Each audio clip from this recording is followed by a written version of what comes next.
Tinokuchingamidzai muri yeZimbabwe kusangana kwatiri kuita nhasi pachannel yedu ye263 times. Nhasi uno tadaidza ndofunga vazhinji venyu munovaziva mukoma Blessing Chimoa kana kuti zita rekuactor Mbudzi Yadhura. Ndofunga vazhinji munovaziva. Mhino vechidiki ndivo vanogona kusavaziva, asi ndofunga vanhu vechikuru vanovaziva makare kare vachiactor nana mukoma Gringo. Nhasi varipo nhasi pachannel yedu ye263 times. Tinokuchingamidzai pachannel yedu ye263 times. Mukoma tinotenda nekuti koka kwamaita zuva ranhasi. Ndofunga tichingoti tinange munyaya yedu yamawira nhasi pa263 times. Munogona kutanga nekutaura kuti imimi makakura sei uye zvakaita kuti munge muchizonge muchiita zvemadrama sei, zvakacontributa sei makurira makaita kuti muzonge muchiita zvemadrama, macomedy dramas. Ndakazvarirwa kwaMutare ndikakurirako ndo kwandatanga kuita zvemitambo izvizvi. Inini ndakange ndiri munhu aifarira nhabvu chaizvo, saka meno zvinoita Mwari anozongokukonesa. So nangoti acting yangu ndakaitanga yandingati by accident, but pamberi paMwari hapana accident. Ndiri kungotaura maonero atinenge chiita panyuma, Mwari vanenge vachiziva.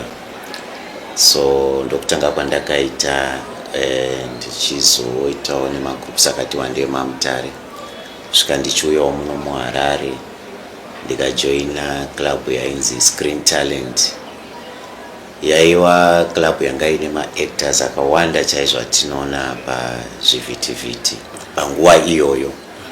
Ndikutaura the likes of Sichuat Sakarombe, Sandra Chidawanyika, we've got the late John Banda, the late Gringo, they're talking of Gweshe, Enoch Chiwombori, the late John Banda. The names were too many to mention, but ndokwandakatorwa kuti ndasangana nevanhu vatinosombona tiri kuma small towns. Ndakasangana nawo because ndichipinda muno ndakasangana nomwe facilitator aimbosomboya kwaMutare achititisa madrama workshops, the late great Friday Mbirimi aiwanzouya na Mr. Ben Sibenge, the legend, saka ndovaitidzidzisa chichiti chiri vadiki. So when I came to Harare takasangana pane imwe function, I think it was World Theatre Day if I'm not mistaken. Then he said, you know what, Blessing, that was Mr. Mbirimi, tine course yatiri kuita ku National Theatre Organization, tiri pakati nepakati pecourse yo, but if you are interested you can come. Then I said, semunhu aifarirawo zvemitambo izvi, ndanga tongotsvaga kuti ndotangira papi. Tongoti by divine intervention ndakabva ndaenda ikoko ndokwandakazoinvitwa kuenda kuScreen Talent, because vamwe vanhu vanga vari kudrama school ikoko. I remember there's Collins Bangani Dube, the late John Banda, he was there. Tina Charles Matare, we've got Elizabeth Nyamayari, she's now I think out of the country. We had the likes of quite a number of people vanga variko. So ndakangojoinira course yacho tiri pakati, but I managed to graduate. And pane chinhu chakaitika ikoko chandingangoti zvimwe zvacho Mwari vanenge vachiziva ende vanenge vachiita kuda kwavo. Pandakasvika these guys vanga vatova pakati pekuita play yavaida kuzograduata nayo. I was not part of it because sanga ningoro kune vanozongoitawo mhiri zvonga vari kumashure. So the other weekend one guy was in a major role. Akati inini next week andisuya, because we used to go there my weekends. Because I changed to my weekends because most of the guys were going to work. So ndaka adero taisongona chita pandangoti, so the next week yacho yauya, the guy was not there. So when people were rehearsing, I know I'll just stand in for him. Nongofanoita paanodzoka zvake next week kuti zvinhu zvifambe. So I took the guy's role and I did that part. So come the following week mukomana akadzoka, vanhu vakati aiwaregedza Blessing aite, and ndakabva ndatotora part iyoyo ndikazograduate ndiri nendanga yanga yarole yangu. And at first I know it didn't go down well with the guy kuti ndamutorera part yake. Then nenyasha dzamwari ndakangofarirwawo nevanhu vakawanda ndovakazondiinvita kuscreen talent ikoko, so ndokanda kusanganawo neall the big names and it happened from there. Right, mungangotaura muchidimbo kuti role models akazoita kuti imi munge muchiita acting ndevapi? Internationally, I grew up watching Charlie Chaplin. I also loved Martin Lawrence. Then locally, Mukadota was an inspiration kwandiri. We also had the likes of Parafini. We had what's this Wasu guy, Mutiro Afanza. So those were like my role models. I just used to enjoy watching them growing up. Okay, tikatarisa pane Gringo series ya my actor nema drama akasiyana siyana. Kuzopedzera takapedzera kuona mukoma vachizotsakatika, mukoma Lazarus Bohora, Troublemaker. Mimi mainge mchinzi mbudzi yadhura. Chichi chakaita kuti mupuwe role iyoyo. Uye yange yakamira se experience yacho mungangotaura kuti zvakanyatsomirira sei actor Gringo series mchinzi mbudzi yadhura. Ndakatanga kupinda, I think first Gringo I was not part of it. Second Gringo it was after maybe John Banda had passed on. Ndopa ndaka invitwa for my auditions ku Cockets Hill and tatakawanda and papa ine mazita anondengendetsa mufilm industry wajaira isusu takachiva kwamutata tiri westage. You see, saka ndichiuya club yanga iri ye-TV, so I was facing off with guys vaiziva vanga vane experience in film and television. So but I was auditioned papa inono wakawanda ndika audition wao, I will not mention names. I got the role and the writer said to me, look, I was going to ndine party yakwenda ndakanyora. Yeah, we were just going to come in, but I wanted to make sure. Plus, I also wanted to make it open so that I get the best possible character for that role. So, Akanditi, we just lost John Banda. So, I don't want people to think that I've replaced John Banda, because if we do that, it's going to be very difficult for you because people are going to compare you now. John Banda. So yours is a totally different character. Waka, I like the way you talk, urika ka softers kako ikako. So wakaita kakupusa kane kamu kakungwara mukati. Hausidunune sachi but vanhu vanokuti wakapusa but unezvimwe zvaunotaura zvekuti vanhu vanongoti but at the end of the day munayana kupisa. So but Shamari sorry blessing because he's a personal friend. Akanditi sorry, the name that I have to use is Mbudzi Yadhura. I will just use that. Ndikati no, you know what, it's okay. I'm more interested neku actor than names.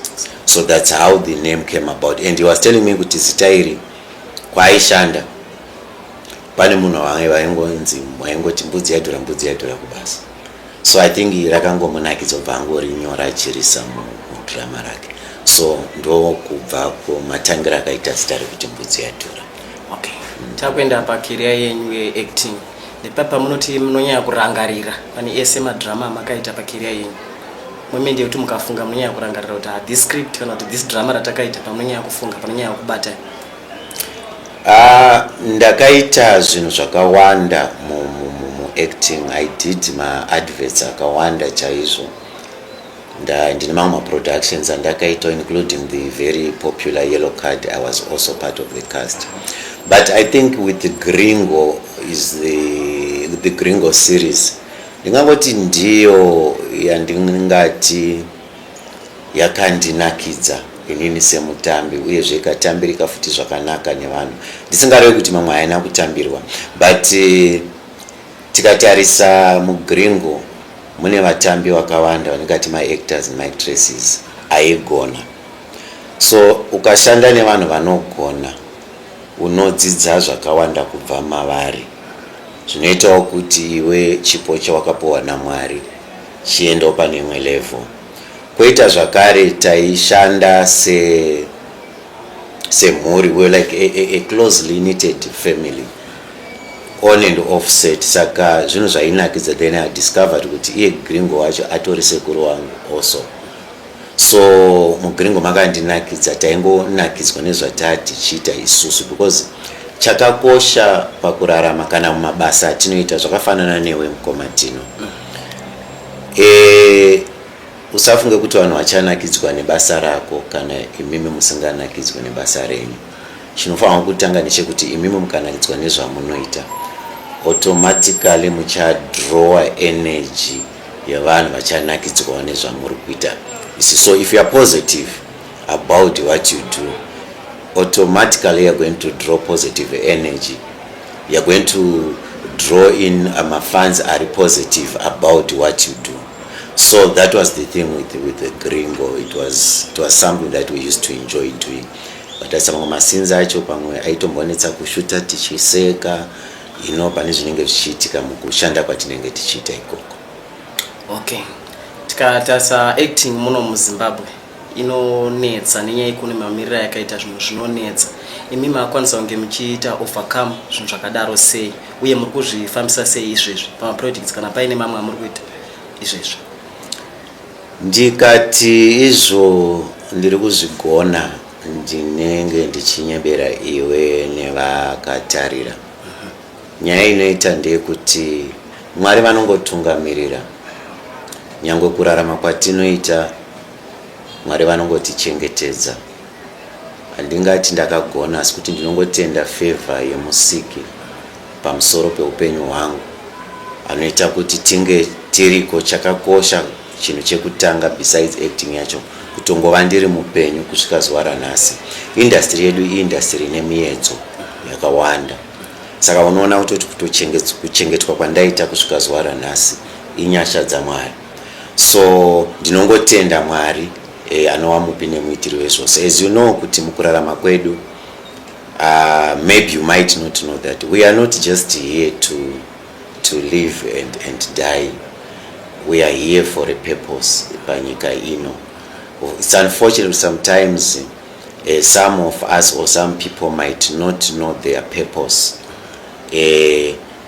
Munhu wese ari pano pasi akakosha. We are not in competition, we are there to complement each other. Projects tinao akawanda chaizvo, nhau dzinongonetsa inhau dzemari. Nekuti imwe project yandingangotaura nezvayo besides mamwe ndiri kushanda nemwana waGringo,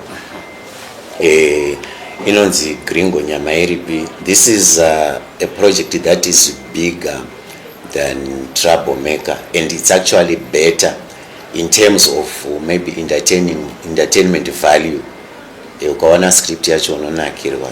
It's only that kuti ine vatambi wakawanda, ine locations akawanda, ine zvinodikwa zvakawanda. Saka mari dzacho dzinodikwa kuti tigone kuita mutambo iwoyu, mutambo wakanaka. And munyori Enoch Chihombori paanonyora anowanzonditi Blessing, kana ndikaita chinhu, kana ndakuita chimwe ndoda kupfuura, ndoda kuita chiri nani pane chandakaita. So mukatarisa standard yakaseta pana Troublemaker, if he is to, of course he has beaten that standard because the script yacho ndakaiwerenga. It's a wonderful script, and the good thing about it ndezvekuti people from China can watch, because besides kuti inenge ishona zvaitika soma subtitles kuitika kwese kwese, nyaya yacho inotonakidza uchiona what is happening from point A to point B. So tikakwanisa kuwana vanodawo kutibatsira nemari, ndinoziva kuti chinhu imovie ichaenda international. Ikawanawo kushutwa zvakanaka nevatambi vakakastwawo zvakanaka nenzvimbo dzatiri kutarisira. It's a very good script. Ndingangotenda futi iye munyori, nekuti mukatarisa mitambo yake yese yakanyora mukomana, unoona kuti handingati ine vatambi vakawanda vanogona, vantu vanoziva zvavanoita. Ndingangoti pachirungu star-studded. Inhau yemanyorere ake, his writing is so good such that nyangokanzi ita role yo avanotongonakidzwa newe because of the way he writes. So that's another added advantage inenge iripo mumitambo inyorwa naEnoch Chihombori. Alright, mataura nyaya yekuti muindustry acting mari inonetsa, mungade kutiwo vamwewo vanenge vachinetseka ndepe advice yamungapawo yekuti vanhu vanokwanisa kuita kuti vakwanise kunge vachiwanawo mari kuti industry improve maproductions avo? Mari irimo, my brother. It's just that ndingangoti business community kana kuti nevamwewo vakazvimiririra, maybe they are not interested to fund a film, but mukatarisa kune dzimwe nzvimbo ndo imwe industry inopinza mari munyika. Vamwe vangori maybe interested nekufandawo zvimwe zvinhu, maybe music kana Mrs. Chakuti and so forth. But inyaya yemuono kana kuti ndingangoti inhau isu senyika yeZimbabwe, maonero atinoita chinhu tinenge tinoda kukoshesa zvinhu zvekunze tisingakoshesi zvinhu zvedu. Handisi kuda kushora mamwe maproductions edzimwe nyika, asi unoona kuti tine imwe nguva yekuti mitambo yekuNigeria yakamboita mukurumbira chaizvo muno, yekuti kana nematauriro acho ana amai mudzimba umo havanga vakugona, nemaridziro acho etsamwa yainyatsoridzwa zvokuti unonyatsoona kuti amai vane chipo chetsamwa.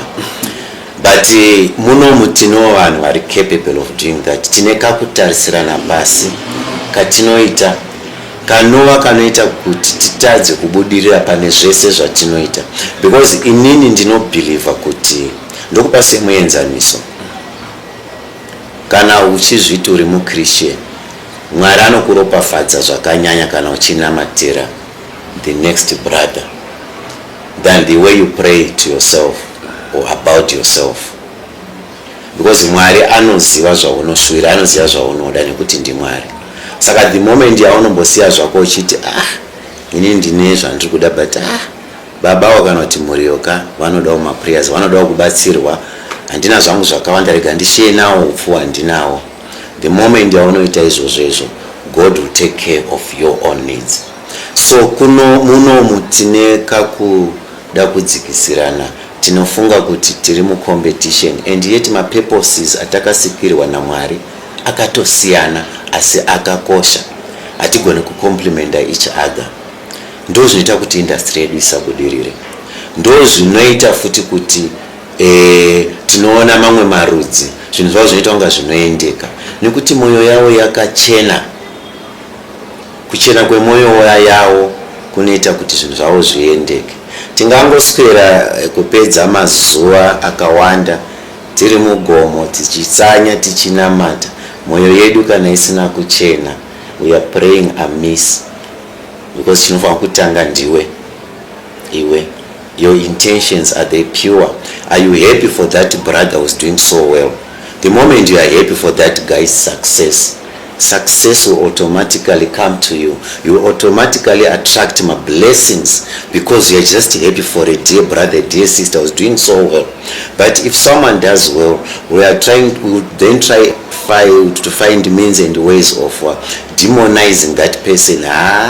Uyu mari yake mukati haisi kuromba yeye, uyu handi munyatsomura, takutotanga kutsvaga tumwe skeletons tokuti tingodzikisirana. The only time when a Zimbabwean will talk about a fellow Zimbabwean doing so well is maybe pandinenge ndako Hollywood, ndo panozoti no mbudzi yadhura ndo munombuka ize Zimbabwe, kana ku State House unenge wakutoshezwa kunzi umbosanganawo na president, because waakuita zvauri kuita ku Hollywood, waane big movie yawaita wakuonekera ndopakuonekwa. But pamwe pacho ndiri zvandiri izvozvizvi ndinogona kusashedzwa, ndinogona kusarecognizwa, nyange vanhu vachiti unombozamawo nenhau yekuti handizivi kamwe yakacho ikako kuti kakabva kupi. But zvikadero vanhu vakarecognizwawo zvatinoita nyangwe zvidiki izvozvezvo, zvinotipa kuti tive nepfungwa dzekushanda nesimba, zvinosimudzirawo vari kumashure vadiki kuti hongu mabasa ngatitorewo nzira yakaita saiyoyo. Handiti tinongonzi vemadhirama zvakamboitika kune vematonzi vemagitare marombe. Ukatarisa the world over, entertainment industry is the most paying industry. Kune dzimwe nyika muno munyika chete ndomani tinenge takati sare. Saka ndinongoshuvira kuti dai Mwari watibatsirawo senyika titange kuva nemwoyo werudo pakati pedu, aitawo chakanaka, tova nekufara nekukurudzira kuti baba nhingi wavhura business rawo is doing so well, mukoma nhingi wane kasongo kari kunetsa, I'm going to support him. Titotaura nezvawo, ndikadero neniwo nda-attracta those same blessings and taakutobudirira senyika. Saka I think i-mindset inongoda kuchinja muvanhu vemunyika yeZimbabwe. Handidi kunyebera, ndine rimwe gore randaenda kusouth, time yata tichikuita zvema-travelers checks, so I went on to change my message ndiriko. But I discovered kuti vanhu vaibira vanhu vakawanda ikoko maZimbabweans anenge atoziva kuti uyu ndewe kumusoro, pamwe watuma vanhu kuti uyu museche chichichichi. Tiri kuita sei senyika? Hapana kwatiri kuenda. Ndine mumwe munhu andakamboshandira, mukuru aibva kunyika yekuPakistan uko. Aiti vanhu vakauya kubva kunyika vaigara nawo, wotonzwa kuti is my brother. Kana munhu atanga asimuka business yake raita, aizoendawo tanga zvake. Ndopaizoti handitombomuzii, tinongobva kunyika imwe chete, handitobvawo kune imwe province. But vachigara wese vaitofunga kuti vanhu vane ukama, but vanenge vasingazivani. That kind of love tikaita izvozvo semaZimbabweans in everything that we do, tinobudirira despite kuti iwewe une mafungiro akasiyana neangu. We are brothers and sisters. Let's still love one another. Let's still support each other. Let's encourage each other. That way we'll succeed. Because iwa ungambofunga semafungirano. Inini ndinozviti ndinonzi ndiri comedian because people they call me that. Tine ma-comedians akawanda. But ukatarisa ma-comedians achoka, they've got their own different style than mbudzi yadhura. So why should I be in competition with this other comedian? Because tine ma-comedians takasiyana, even vanofara zvatinoita vakatosiyana. And also, of course, I understand kuti not everyone will like what you do or will like you. That's normal. Mushoko raMwari tikatarisa nguva yakararama musiki wedu Jesu Kristu, akaurayiwa nevanhu vaitoona minana yaaita, but those same guys they crucified him. So kuzotiwo ini ndisingagoni kubatanidza svosvera chikoka gumbo, it's normal umwe munhu akasandifarira, but it doesn't mean that person is my enemy or she's my enemy. Haatongondifaro, ndino mwana ndisingafariri, it's normal, but life has to go on. And kana Bible shoko raMwari rinotaura kuti ngatinamatira neni, umwe anopikisana neni asingaoni maonero andinoita haizi mhandu yangu, ipfungwa dzakewo. So tikagona kudero kungonzwisisa kuti ndo zvazviri, it's life. You can love this person, you cannot like this one. Imwe songo iri kunzi songo ndo yanetsa pasi. Umwe munhu aitombomunakidzi, umwe muimbi anonzi anoimba zvakwamara, umwe munhu atomboda kumuona, umwe munhu atomboda kuona mbudzi yadhora. It's normal, but life has to go on, and I should understand kuti that's part and parcel of life. So you mustn't take that kuti handifariri saka why wakutoita godo rinourayiwa more than the person wauri kuitira godo. I think we should also forgive each other for whatever zvinoitika mukurarama. Tikadaro tinokura senyika, tikadaro industry yedu inoendawo futi maplaces. Tikatarisa industry yenyu pamunenge muchiacta pepe, munozoitawo mbiri yekuti pane miedzo inozouyawo yemunyika yekuti munogona kuva vanotadza kuzoikunda. So takamboona pana mwana wakambobuda vachiti mafare enyika kupe kumashure uko, vachiti mafare enyika akanga achiva affect mune zvekuacta. Imimi sedungamunhu makazvikundawo sei zvinhu zvakadaro, miedzo inongoyo yemuacting nembiri yamunenge maita? Nyatsotaura kakuti miedzo ipi yacho. Tikangoti miedzo yevakadzi, zvekudhakwa, zvechi semunhu anenge anewo mbiri. Ya, chinhu chese chinouya necost. if you look at the very successful people, or I will say my actors, or vanhu vamwari, vanhu havangoremuka vanhu vamwari.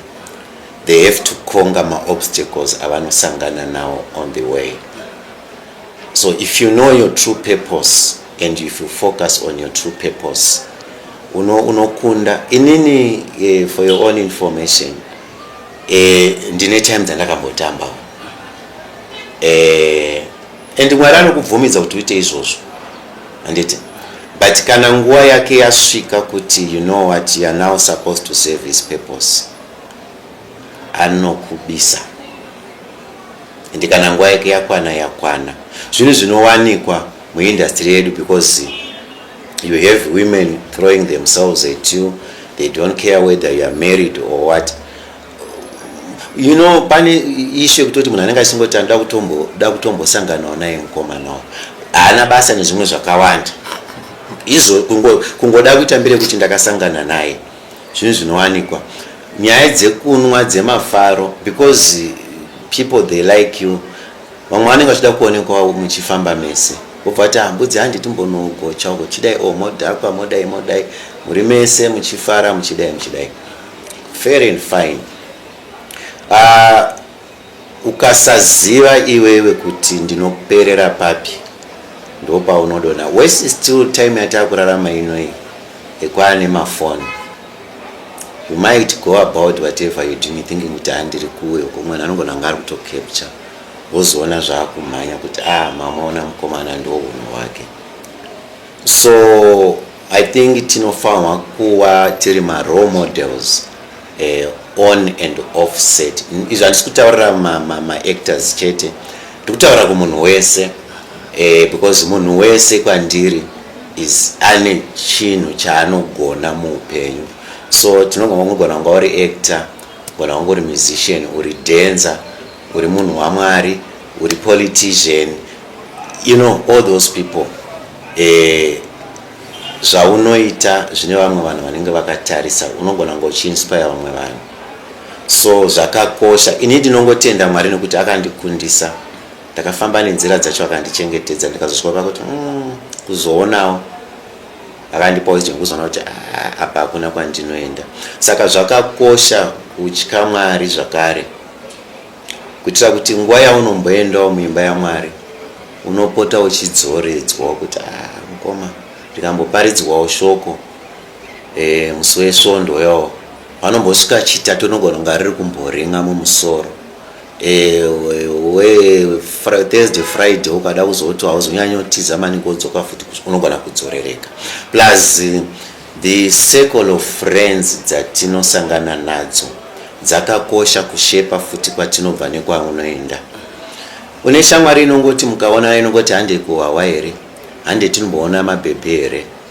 Kana une shamwari inokudzawo zvinokuwaka kuti shamwari time yatinayo datiitambodai, tadiitambogara, ngatingogarai zvedu. Vanhu vanotifanira ngatingotorai bhuku, handiti Bible kana rimwe bhuku zvaro ukaverenga page chaiyo une chinhu wani chaunobuda nacho chinochinja life yako. You see, then at the end of the day unenge uri a role model yekuti vanhu vakakuti vanongoti mwana uyu, mwana wangu akanzi ari kuteedzera mbudzi yadhura. Maparents anenge achitomberera mako kuti it's okay, because vanenge vachiona unhu hwambudzi yadhura kuti on and off set.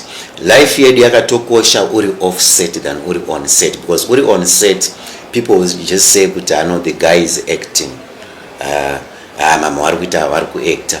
Asi kana usiri paset manje zvaunoita ndo zvakakosha. So ndinongotenda Mwari akandichengetedza nekundiyambutsawo ipapo papakaoma. But my challenges kwandiri like these days, kana ndichida kuita chinhu ndine chinhu chandoda kuita, ndikasangana nemuedzo ndinocelebrata, ndaane muono wekuziva kuti ndiri kurwiswa, because kuseri kwesadza kune nyama. So kwandiri it's a confirmation yekuti zvinhu zvandoda kuita saka zviripo. So instead of getting worried, I get excited, and zvinondipa even more energy to do what I want to do, and definitely I'll achieve it. Okay. Nguva yadarika shoma makataura kuti manenge makumbosiya zvekuacta. ungangotaura muchidimbu kuti chii chakakonzeresa uye nguva yacho iyoyo phase yacho yamama siya zvekuacta zvazvakamirawo sei kwamuri semunhu angangojaira kugara ari muproduction? Vanotaura vanoti zvanzi actor hafi, inhau yekuti izvo mukawana pandiri pano pakandiona ndichiri kudhara ndichangotanga, still looking very young. Now ndakurawo chikungoactor.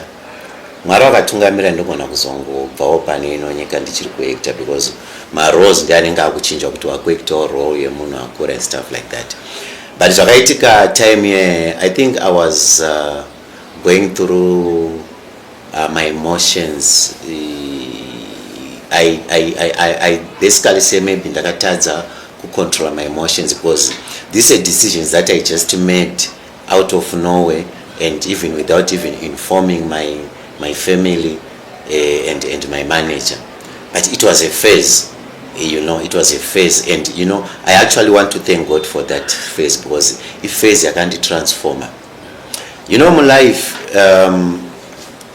if you want to succeed in my life, you have to face my challenges. There's no way you are succeed in life if you don't face my challenges.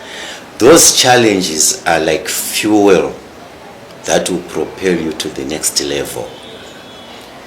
In life, tine mamwe challenges atogona kusangana nawo tichimadodja. Wozosvika patime yekuti you've reached a brick wall. Uri pamberi pemoto, wakakomberedzwa nemoto. The only way for you to go to the next phase is to go through the fire. And when you go through the fire, and going through the fire is not something that is easy. It's a moment of suffering, a moment of pain, a moment of isolation, a moment of maybe divine connection in Amari. Because that time I think and this is than to call up to the Almighty. But I tell you what, the moment you enter through the fire, the moment you face the pains, the pain and everything, you are not going to come out the same person. Unobuda wa purified, unobuda wa ne wisdom, unobuda wa a better person than you were. Of which at that moment in time unengwa kuti, thank you God. Ndaenda ndisina kupinda nepamoto apa ndisiri zvandiri. So hapana anoda kuenda go through a very difficult phase. But I tell you what, that's the most defining moment yekwaunenge uchienda, ye calling yako, in everything, both spiritually and physically. That is a very crucial moment. Wakawanda they fail kana vari pamoment ye vanobva vatodona zvachose. And the moment ye inobata kana vanhu vari muchechi.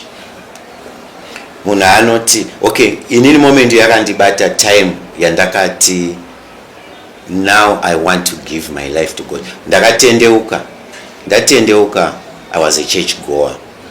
But ndati garei, I think after a year takanyatsonzwa kuti I need to serve God. I need to really pray.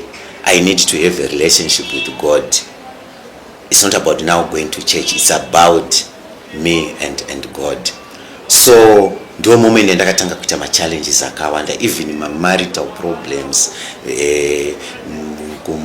mama shamwari. I went into isolation and time ended in confusion. But I'll tell you what, that was the greatest moment of my life yakandishape. I didn't understand it then, but now I'm happy I went through that time. So what I said during that time was, I said it in a moment of confusion. I didn't understand spiritually what was going through until pambera paunstanga kuwa ne wisdom, tanga kuwa kusaona kuti that was one of the most beautiful moments of my life. So if you, some people they don't want to face my challenges and yet they want to succeed. There's no way you can succeed within your comfort zone. If this door closes, that's when you try to find my doors, or not kutone my door 3-4 ngakavurwa.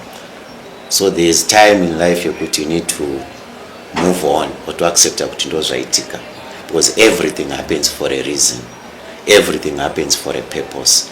pane imwe time yekuti you have to embrace every moment yaunosangana nayo mulife, whether you like it or not, whether it's painful, you have to embrace it and love it and bless it. And that moment, the moment you do that, you will have wisdom. The moment you do that, it means that you have conquered. First of all, the person that you need to conquer is not the devil that you talk about. You need to first conquer yourself. You need to first of all understand who you are. You see, even love chai. If you want people to love you, you have to love yourself first. You have to understand who you are. You have to understand that God created you for a purpose. There is none other than like you. And you are the best version of yourself. You thank God in every situation, in everything that you are and everything that you have. The moment you do that, you then also attract love. You then attract good things. Just like the moment you stop chasing things will start chasing you. As much as you try, as hard as you can be, the things start working. But sometimes, a moment you are at peace with yourself and accept everything. Stop chasing. Believe in yourself. People start believing in you, and then things will start chasing you. But the process, I tell you, it can be painful, but the results are wonderful. Okay, chidzokera futi panyaya retirement yenyu. Since mati makazodzoka eni ku 18. Pamaka retire makataura kuti mange makuenda kunoita farming nekuito producer ma films. Mukataura kuti pane zvamakazomboitere, pane zvamakaproduce kana makabva matosiya urongwa ihwo.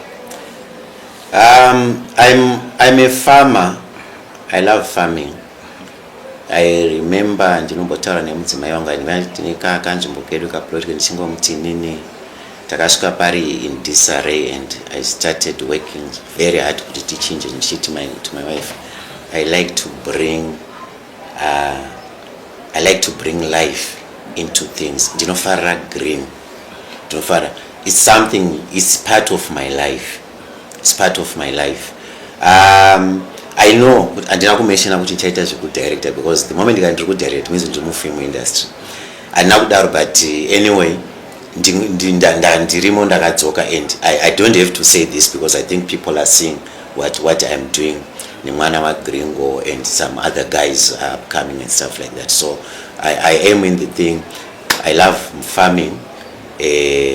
That's chimwe chinondi inspire.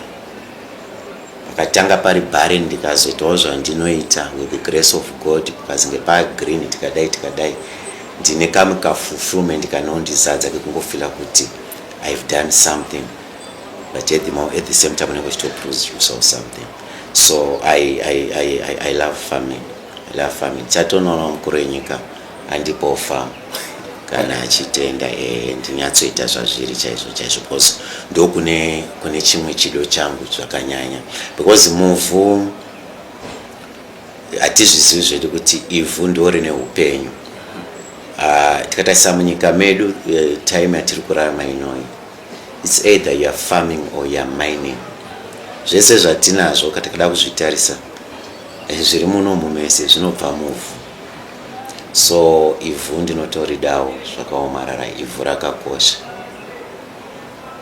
Okay, takatarisa career yenyu yese muri mu acting, zvii zvamakadzidza zvinoda kuudzawo ava ma upcoming vari kuitawo zveacting, vapfana vari kukurawa? Ndine kuinbox kwangu kunozara vanhu vakawanda vachiti mukoma toda kumboitawo nemi, which is good. Just like ukaona munhu anoteedzera character yako, ndikuona zviri kuitika manenge kumusic industry kuti hanzi ningi ari kukopa ningi. Come on, ukaona munhu achitokopa zvinhu zvaunoita, it means kuti uri kuitawo chinhu chakanaka chiri kuinspire vamwe vanhu kuti vaite kunga iwewe. So in a way you should be happy kuti people they are copying my music, they are copying my character. It means kuti pane chakanaka chavari kuona muvanhu, right? So ndinofara, but then vamwe vacho munhu anokudza kuti asai ndamboita ndangoitawo nemi. Film industry inoda patience. This is not America whereby ukangoita one movie nezingokasata rimwe basa uine mari. This is Zimbabwe. Chinofanira kutanga passion. Do you love acting? You have to love acting. Not kuti ndida kuonekwa ndina mbudzi yacho, ndida kuonekwa ndichiekta nani, ndida kuonekwa ndakamira nani. It's about you. Do you enjoy? Do you love acting? When ndofanira kutanga kufarira kuacta. Kana wafarira kuacta, ndine meeting yandakaita naino kachinudza maplans ada kuita. In fact akaita interview achinudza kuti how akatanga nemacartoons, as you know, akaspecialita film, akaspecialita gringo series, akazoita film Troublemaker. Aitaura achiti haungotaura chete, you have to take action. So if you want to act, don't just say ndoda kuacta mukome mutibatsirei because makatanga kudhara. Yes, I can assist you, but ndiri kubvunza kuti what are you doing chinotaridzawo kuti unofarira zveacting? Chawakamboitawo ndechipi? Hapana, uri kuda instant fame. Manje muZimbabwe haibhadhari zvokudaro. So kana uchifarira acting, what have you done to show that you love acting? You can talk of my ideas, if you don't put action into those ideas, hapana chinotanga. At first chakatanga chi Mwari achisika nyika, yakatanga zvinhu zviri Mwari akaisa, akazvifunga, akabva aisa word, baisa action, tikava nezvatinazvo. So alright, kuda kuacta, uri kungotaura kuti uda kuacta, chii chauri kuitawo, effort yauri kuisa kuratidza kuti uda kuacta kana uda kuitawo something, you want to be an actor. Haungotanga naactor wakagara tinyanda nichingotaura yekuti if you want to do something you have to struggle, you have to work. The instant fame hakuna kwainokuendesa, because haikukosheri nekuti hauna chaunza kuti ndakatanga ndakadai tichizodai. I'll look at the life here, the late great legend Dr. Mtukudzi. Alasa vakatanga kudhara vakazotushuka pawakaburitsa dande yeye. But how many albums angwari mashuro? He kept on going, ikazosvika nguwa same nefilm industry. Nguwa inozongosvika, but you need to work, keep working. Unogona kuita zvimadrama 30, but hapashaikwi 1 chinozoputika chichaita futi kuti vanhu vadzoke kumashure kunotsvaga kuti chimwe chakamboita ndechipi munhu yanogona. You see, then chimwe chandoda kudiscourage vechidiki varoda kutanga zvenawe acting. Haugone kuacta, hauacti because wakadhakwa. Ndinoona vamwe vanombokomenda pane zvatinoita vachiti mukoma mbudzimbanje muri kudziwanza. I don't smoke, I don't drink. I used to, but ndakasiya zvese izvozvo, and nditoona kutoti time yandakasiya izvozvo, even acting career yangu I can feel kuti yapa level iri nane, sober minded. So hapana, hauzogona chinhu nekuti wakadhakwa, wari mutoriro, wari mbanje, wari chi, whatever. These youngsters are taking everything that they think kuti chinodhaka. Ukamudza kuti ivhuri rakudhaka, anoripedza rese riri tikanyara. So hazvisirizvo, kana uchida kuita chinhu, you don't need kuinenza chinhu chacho nezvacho, you need to put on the shift. Mukoma mbudzi yadhonda kuactawo, ndiudzewo kuti ndinotanga sei.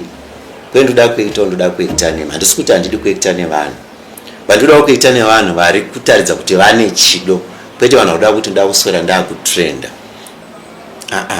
Hachifanira kudaro. So work, don't just talk, work.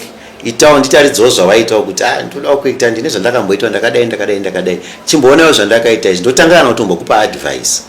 Alright, apa next time kana wakuita ita so. I'm even free to coach vanda kuita zveacting izvezvo. Kana mukandishedza muri group, we can always talk, togara pasi, ndokubatsiraiwo ruzivo rwandakapiwa naMwari. Share, toona kuti uri kufamba sei. Mangwana tiona zviri kuita, tapesa takutomboti ndoda kupindawo tichidaro tinosvika chete. I think that's the advice andinoita. Hakuna instant fame in everything, not just acting. You have to put in a shift, you have to work, and you have to remain pure in everything that you do. Chimwe chinoita futi inhawo yema intentions. You want to do this thing, do you have pure intentions? Uda kuti ukaonekwa uchiekta ukadada handi mabhibhili enda akutora. Are those pure intentions? Zvimwe zvinhu Mwari anotadza kutipa zvinhu because my intentions are not pure. Unogona kunge wakablesswa kunzi iwe uchafamba nezirange rover, but uda kuti blazi uya mangwana asida kumutakura ndoda kumbokavhaira kabhebhi kaya kakandisiya, wobva watadza kuwana chinhu ichocho because wakachipiwa naMwari, because your intentions are not pure. Whatever you want to do, you need to have pure intentions for that. Kana iri talent, work, God will always be faithful and you achieve your dream. Okay, toti mkoma mbudzi yadhura mapuwa mukana kuti munge muchitedzera kana kuti kukopa certain character comedian pasi rese ndianowa mungasarudza uye chikonzero chinenge chiri chei? Unoziva chimwe chandisingagone kuimitate. Handigone kuimitate, but sekuti ndamboita pakutanga kuti ndaifara Charlie Chaplin, ndokakazotobva kune kaitsirike macrossbows angu aya. Anga asingatauri zvake, but he just used to do what he does. Charlie Chaplin, mukadota. Yes, the late great Safirio Madzikatire.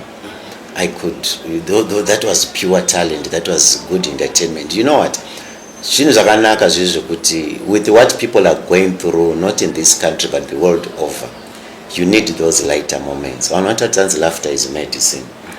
So sometimes I feel great. Ukaita wachonta munota mbudzi yadhura, I made my day, I was going through a lot. Tinonzwa kukamuka fulfillment kekuti at least munhu wani yeyo paaonawo zvandaita abva akanganwa zvaari kuita go through. So ndinongotenda Mwari neindustry kuti nechipo chaakandipa chekuti at least I bring joy and lighter moments in some people's lives. Okay, tikatarisa tikangoti gore rakapera neiro rino racho takaonawo businessmen vari kune Chivayo vachipawo support ngava kumusic industry nekuma actors vachipawo vanhu batsiro rakaita sero remotokari, vamwe vachipiwawo mari. Imimi makazvimiririra munozvionawo support yakaita seiyoyo, uye zvikanzi rubatsiro rwauya kwamuri mungati kudii narwo, munorutambira here? Ndinoda kutenda nezvavari kuita, zvino encourage vanhu kana kuti vari kupawo vanhu maruva avo vachiri vapenyu. Hapana chakaipa chekuti wazofa wobva wanzi muite provincial hero, but pawaita zvawaita no one could recognize you. So ukafilawo kuti you are, especially kumba kuno, not kunze, if you are appreciated, you want even to do more. So I know kuti vanhu vese vakaitwa zvavakaitirwa vari kufara and vakaencourageka and vanoda kuwedzera futi mabasa avo, zvinoencourage kuti vaite zvakanaka. Inini ndinongobhiliva kuti zvinhu zvese zvinobva kuna Mwari. Kana Mwari akazvitendera kuti zvichaitika saizvozvo, that's God's will. Who am I to deny God's will? So ndinongotambira inini upenyu hwandakurarama mukore uno, chinhu chese chaitika, whether wakachiona kunga chakaipa, ndinotenda Mwari nekuda kwacho, because mukurarama hapana chinhu chakaipa, zvinhu zvese zvakanaka. It's just the way you view terms atinoisa isusu vanhu, but chinhu chese chiri kuitika muupenyu, kana ini chandinosangana nacho chinoitika kumunhu chakanaka. Munhu wese waunosangana naye akanaka, nyange munhu akutuka anditi munhu akanaka, munhu wese. Tine dambudziko rekuti munhu anouya achiita zvaita pamwe pacho toda kutarisa zvakaipa zvaari kuita, but munhu yani chakanaka chaunogona kubenefita, because uri kufocusa with the bad, you are going to miss the good. Ndoda kupawo maybe muenzaniso, ndamboti budei very sorry. Time yatiri kurarama inoi, vanhu vaMwari vari kupersecutwa zvakanyanya chaizvo, look, these guys are human beings, sesusu vanhu venyama, but ukada kutarisa kuti vanhu ivava anogona kunga aitawo zvenyama amboterasike, but tikatarisa zvakanaka zvavanoita zvakawanda. Vanhu vakwanisa kuunganidza vanhu vachivaparidzirawo shoko raMwari, vazhinji vari kutendeuka, vari kukwanisa kupawo vamwe vana vanga vasina mabasa musangano, vari kukwanisa kucreata maorganizations ari kuchengeta nherera, ari kuchengeta shirikadzi, zvakawanda zvavari kuita. But akazongoita seaita chinhu one, ini munhu wekuti ari kutotadza kusapota mhuri yake newedzinza rake, ndiye anoenda pamberi kuti mamona aite, anonyebera, anoita sei. Yes, this person is human, but are we looking at zvakanaka zvaari kuita? Maybe 90% yezvinhu zvaari kuita zvakanaka inorohwa ne10% yezvakaipa, tobva tarasika kuti chichichi. So as human beings, ngatidzidzei kutora chakanaka pane chaunofunga kuti pane chakaipa. My life is perfect, zvinoitika zvese kwandiri ndinozvitambira, nyangwe ndikadonha ndikakuwara chigumwe ndinongoti maita basa musiki, because there is a purpose for that. Thank you. Okay, mukoma Mbudzi yaDhura, tichipendera chirongwa chedu nhasi, chipi chinhu chimwe chete chiri pamuri chekuti vanhu vanokuteera, atinoti mafans muchirungu, anogona kushamisika nacho, chiri unique chiri pamuri, vanhu vanenge vakutochiziva nhasi, kutochitaura panapa 263 times nhasi. Chiri unique chiri pandiri ndimi munogona kutondiudza kana kuti pane zvamaona, kana paine chamunoziva imimi chamunongoti chiri unique pandiri is this life that I'm living. A lot of us, we take it for granted when we wake up each morning. If you are still alive, it means that God is not yet finished with you. You still have time to fulfill your process, despite what you are going through, despite zvirikuitika. But the fact that you are alive, it's unique. It's one of the greatest miracles of our times. I think ukaenda ku hospital, waenda ku jail, waenda ku Marinda, you start appreciating this thing that I'm talking about. Kune vamwe vanhu vane mazimari, but now this money cannot even buy them life. Vakutofa, no matter how good the equipment is, anochengeta ndiMwari. Saka upenyu wandiri kurarama huri unique, and I want to thank God for it. Okay, mashoko enyu kupedzisira munoda kutaura tichipendera chirongwa kumafans enyu, kumaZimbabweans ne ndiri kuda chinhu chekutanga chandoda kutaura nezvacho inyaya yekuti, guys, let's stay positive in everything that we do in life. Ndinonzwa kakawanda munhu atanga kuti isusu tingazvigona here, isusu tiri varombo. That's negative. That's being negative.